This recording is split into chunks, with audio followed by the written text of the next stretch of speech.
Moya kalau saya lihat sebagai kontraktornya, dia bertanggung jawab kepada Spam Batam, tapi Spam Batam bertanggung jawab kepada pelanggan kita masyarakat nih. Jadi yang dikejar Spam Batam.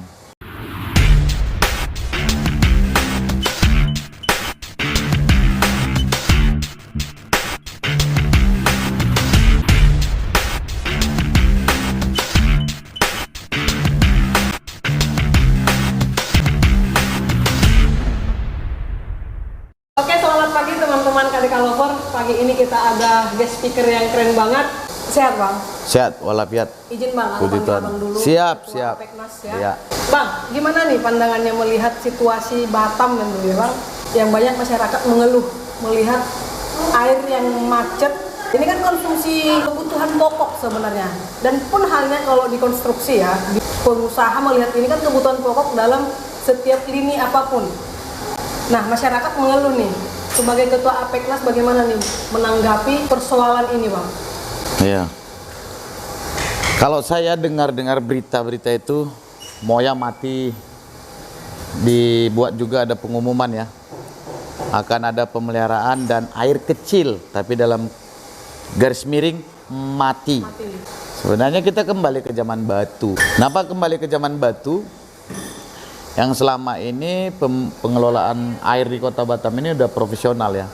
Jadi kalau misalnya matinya juga ada tahapan waktu, ada durasi waktu. Misalnya sekian jam, kemudian berganti, bergilir. Atau mungkin dia model kalau di tenaga listrik itu, dia model sistem sweep ya, di sweep dia. Dari aliran ini di sweep dari aliran misalnya utara, selatan, atau feeder mana seperti itu. Itu biasanya seperti itu, diganti dia.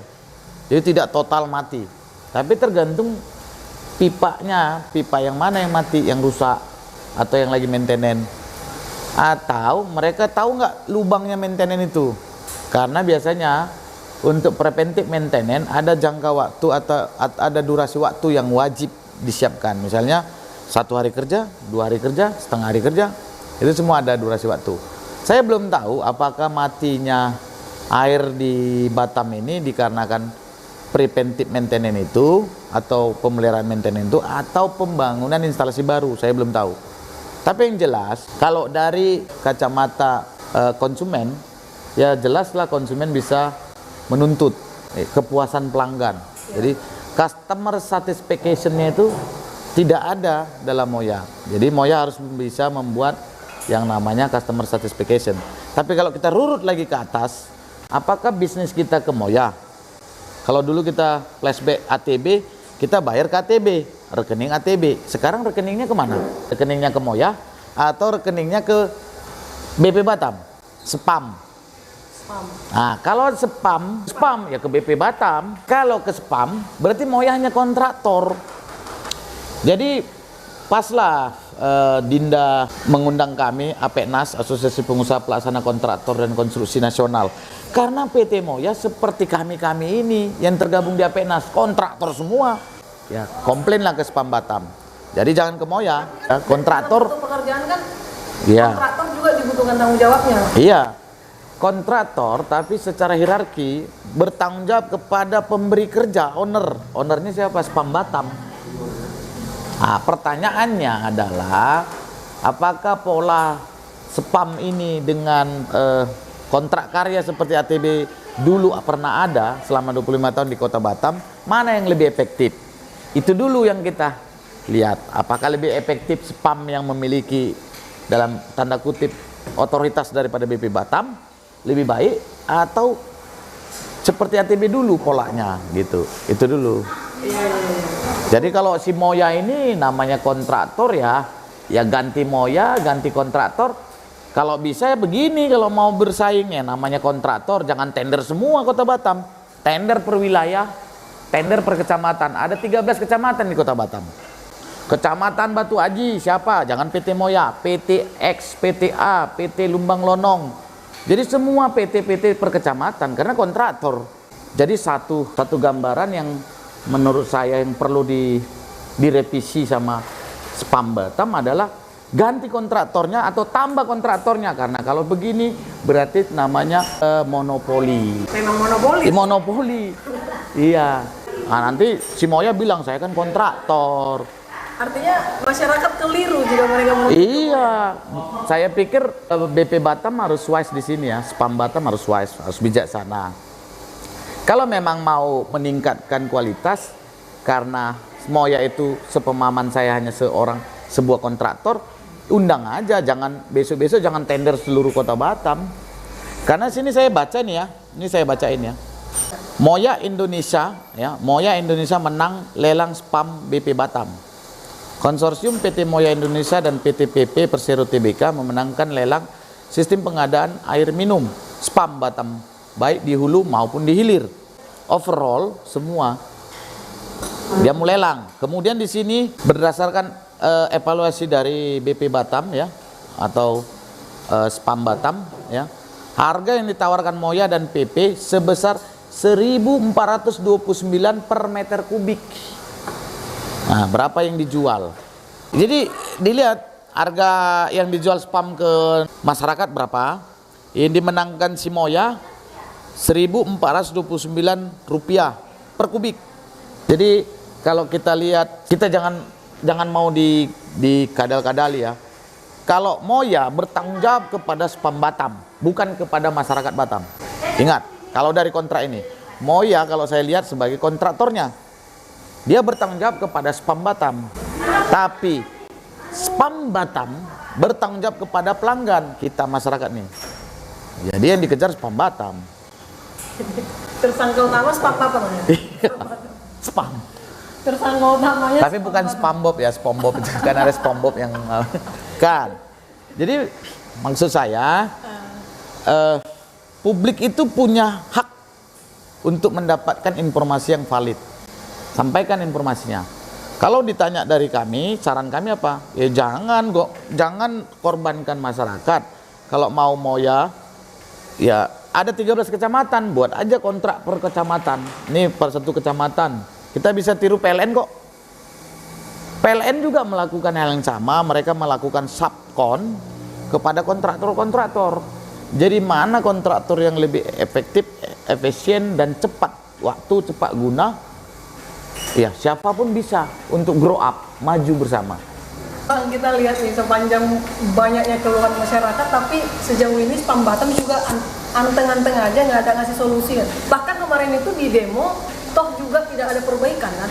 Ini gimana nih menyikapi pandangan Ketua Apeknas melihat ini? Ya, kalau mau masyarakat, mau demo, pemerintah, kita harus pisahkan ya. Kalau kita bicara BP Batam itu badan pengusahaan, itu pengusaha. Di sana untung rugi. Bicara bisnis, itu komersil, B2B, business to business dia. Jadi pada saat BP Batam dari otorita berubah menjadi BP Batam, berarti BP Batam sudah melakukan bisnis. Dan itu lumrah. Iya. Kalau dia melakukan bisnis berarti ada yang namanya kebijakan bisnis. Ada yang namanya kegagalan atau one prestasi dari sebuah bisnis. One prestasinya apa? Ya, dia tidak mencapai kepuasan pelanggan. Jadi pelanggan itu tidak mencapai titik klimaks. Berarti BP Batam apa? Ejakulasi dini tanpa hasil. Itu spamnya. Jadi solusinya gimana, Mas? Kalau mau Ya diperbaiki lah. Ya kalau ke dokter Boyke kan namanya editansil, ejakulasi dini tanpa hasil, ya diperbaiki. Organ-organnya diperbaiki, strukturnya diperbaiki, dibenahi. Maksud Abang, spam Batam harus terapi dulu? Iya, harus diperbaiki dulu. Apakah strukturnya harus diberikan yang benar-benar bisa gigi Moya? Ini Moya ini kan PP ada di situ. Itu saya adalah apakah spam Batam itu kuat dengan menghadapi Moya, atau mereka bisa menjadi bisnis partner yang baik ya. Ini kalau kita mengurut kepada Undang-Undang Dasar 45 Pasal 33, bumi dan air dan kekayaan alam dikandung di dalamnya adalah dikuasai oleh negara dan dipergunakan semakmur-makmurnya untuk rakyat kan, kembali ke rakyat. Ya, untuk rakyat. Ya itu. Tapi persoalannya tidak dikelola dengan baik oleh si penguasa tadi. Ya, kalau apakah masyarakat berhak ngasih sanksi ke spam Batam? Atau boleh. Yang pertama bisa lakukan gugatan material dan immaterial ya. Laporkan ketidakpuasan pelanggan kepada apa? YLKI. Kemudian laporkan ke Ombudsman. Ombudsman ini laporkan nih, ditanya tuh Dr. Lagat Sedar itu apa-apa dan seperti apa yang harus dilakukan sebagai masyarakat ya. Nah, saya pikir Republik ini kalau orang kecil yang komplain itu orang-orang akan abai.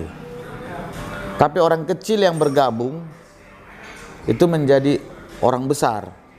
Karena setahu saya ketua dan wakil ketua yang paling tinggi yang mana? Lebih tinggi. Ketua. Kepala sekolah sama wakil kepala sekolah mana lebih tinggi? Kepala sekolah. Itu juga wakil rakyat dengan rakyat mana lebih tinggi? Rakyat. Rakyat. Itu sih ya. Karena berarti tadi rakyat di atas ya? Iya. Wakil rakyat ini pun nggak tahu kemana dia. Wakil-wakil saya ini lagi nggak kemana nih. Saya punya wakil rakyat tuh ada 50 orang di Engku Putri. Harusnya wakil rakyat juga bersuara tentang air ini. Kan itu anggota kita semua. Kan kita atasannya rakyat. Perintah lah. Udah kita perintahkan tapi udah entah pada kemana nih lagi. Kemana? Itu wakil rakyat. Di mana? Oke, ini langsung ke deponnya nih Bang. Apa yang harus diperbaiki spam Batam supaya tidak begini? Ini kan udah lama nih kejadiannya. Apa yang harus konkretnya apa nih Bang? Iya. Saya nggak tahu ya Moya ini siapa orangnya, di mana keberadaan Moya ini. Apakah dia hanya pengalaman di atas kertas secara bisnis paperwork ya namanya, atau memang dia memiliki SDM yang unggul? Saya kurang paham. Karena bagi kami adalah SDM yang unggul itu yang memiliki kompetensi. Jadi diperiksa itu orang-orang Moya itu. Karena Undang-Undang Nomor 2 Tahun 2017 Jasa Konstruksi sudah mengamanatkan orang-orang yang bekerja di dunia konstruksi termasuk pipanisasi air ini harus memiliki namanya sertifikasi kompetensi. Coba ditanya itu sertifikasi kompetensi di Moya ini karyawannya. Takutnya kan mereka bukan direct man and direct place ya. Jadi itu coba dilihat pola rekrutmennya ya. Bagaimana mereka meng-hire karyawan mereka, bagaimana mereka meng-hire anggota mereka, apakah sudah memiliki kompetensi sertifikasi yang mumpuni atau yang sudah sesuai dengan undang-undang berlaku. Itu pertama. Yang kedua, secara struktur manajemen. Batam ini kan sebenarnya kalau kita lihat sudah diatur duluan dengan pengelola air sebelumnya, sebelum spam ini. Artinya Batam ini sudah on the track sebenarnya. Jalur-jalurnya on the track. Tinggal bagaimana apakah spam, BP Batam spam ini memiliki data yang valid terhadap titik-titik koordinat daripada pipa-pipa yang sudah ada ke pelanggan ataupun pipa-pipa kapilernya. Saya masih meragukan itu. Data-data itu belum tentu spam Batam memiliki, gitu. Belum tentu, karena kalau memang mereka masa transisi dari sebelumnya, itu ada data-data koordinat-koordinat pipa-pipa di air di Kota Batam yang mungkin datanya masih dikuasai oleh pihak lain, gitu. Itu juga harus dipikirkan spam Batam juga ya. Jadi jangan juga kita menyalahkan sepihak spam Batam. Kalau saya berpandangan Moya harus lihat dulu apa job deskripsi Moya, work scope of work-nya apa. Ini dia sebagai kontraktor, ya sudah kontraktor based on. Jadi dia perintah kerja itu adalah based on customers request. Jadi customer request si Moya siapa? Spam. Jadi yang melakukan pekerjaan konstruksi si Moya ini namun based on request by spam Batam. Oke, naik ke atas ke level si spam Batam. Spam Batam ini juga harus kita lihat kendala-kendala dia apa. Apakah dia memiliki kendala teknis misalnya? Apakah dia sudah memiliki data-data yang valid terkait pipa-pipa, penguasaan investasi dia dulu dari pihak sebelumnya, masa transisi dia ini sudah smooth atau tidak. Ini juga harus dipikirkan. Kasihan juga spam kalau kita hanya menuding hidung gitu, tidak melihat secara global overhaul. Jadi harus dilihat dulu spam apa kendalanya. Tanggung jawab dia kok. Betul, tapi terkadang konflik bisnis ini before after itu kan belum tentu bisa diselesaikan dalam dalam level atas. Karena kita tahu sendiri kalau sudah big company atau raksasa itu udah pasti ada tanda kutip tekanan-tekanan politik. Jadi bisa jadi, saya kurang tahu juga, tapi menurut pemahaman saya masa transisi antara pengelola sebelumnya dengan Spam Batam apakah smoothly? Apakah masa transisi ini sudah on the track? Nah, itu dulu. Kalau saya sebagai pelanggan air, saya pakai air, di situ dilihat tagihan, saya transfer uang saya kemana? Ke Spam Batam. Ya saya komplain ke Spam Batam, jangan ke Moya. Moya kan kontraktor doang. Komplainlah kepada yang kita beri duit. Kita beri duitnya kemana? Spam. Ya udah, BP Batam Spam. Tapi pertanyaannya lagi, kembali, apakah Spam ini, orang-orang di Spam ini strukturalnya dari direktur sampai ke bawah itu didengar cakapnya sama Moya? Itu dulu. Takutnya nggak digubris BP Batam. Ya nggak mungkin lah. Wah ini. Kan yang ngasih kerjaan Spam. Di sini yang harus kita telusuri dulu. Harus ada dilakukan kajian. Maksudnya ada kemungkinan besar bahwasanya BP Batam tidak didengar PT Moya. Bisa jadi. Masa sekecil itu BP Batam? Ya bisa jadi. Bisa jadi. Karena kan kalau dipikir-pikir ini kan Moya sudah dimiliki oleh grup raksasa, kemudian PP sebagai BUMN. Wah ini kan grup-grup raksasa ini. Wah, ini PP ini bukan kontraktor kemarin sore kan, saya belum lahir PP sudah lahir.